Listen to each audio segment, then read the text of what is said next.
Okay, guys, so with your lesson 16 Math Excel work, you have a couple extra problems that I didn't address in the first video, so I'm just making a quick little one to show you these other problems. So the instructions for these problems say, without graphing, classify the system as independent, dependent, or inconsistent. So you're going to have to go back and use that vocabulary that we wrote down at the beginning of the video. So number one, so you might be given something like this. It's not in standard, neither one of them are in standard form or slope-intercept form. So what I recommend you do is get both of them in slope-intercept form so you can see their slopes and their intercepts, and then you can decide if they're parallel, perpendicular, or neither.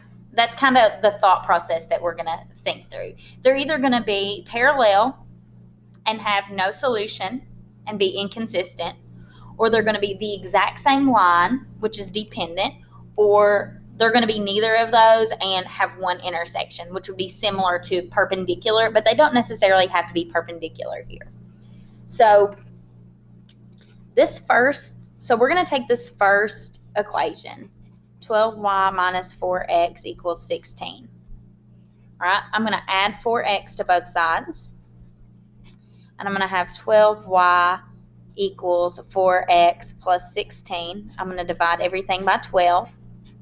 And I'm going to have y equals 1/3 x plus 4/3.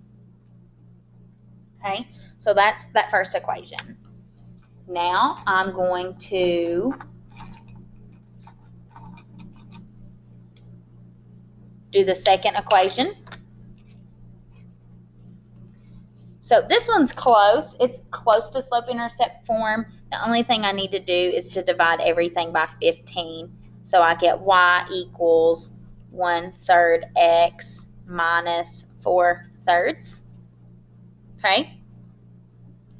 So if we look here, we've got y equals 1/3 x minus 4/3, y equals 1/3 x plus 4/3. So they're close to being the same line, but they're not because they have two different y-intercepts. So if we look at their slopes are the same, so those are going to be parallel.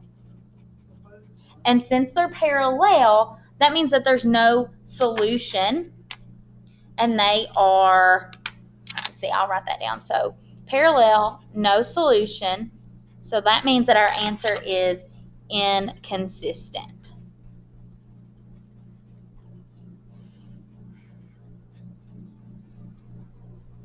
Okay, we're going to do the same thing with number 2. So we have 2x minus y equals 4. Let's get that in slope-intercept form by subtracting 2x. We have negative y equals negative 2x plus 4. We divide everything by negative 1. And we have y equals 2x minus 4. All right, now I'll do the other one. So for this one, I'm going to subtract 6x from both sides. I get negative 3y equals negative 6x plus 12. Divide by negative 3. We have y equals 2x minus 4. So here we have the exact same line.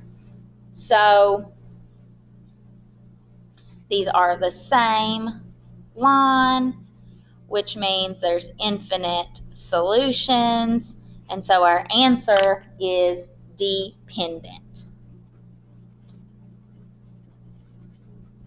Okay.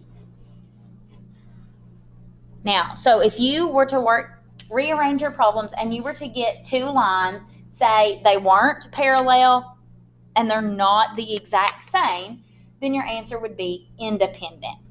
Like, for example, if you ended up with like y equals 3x minus 6 and y equals 1/2 x plus 4, those are not the same and they're not parallel, so then your answer would be independent.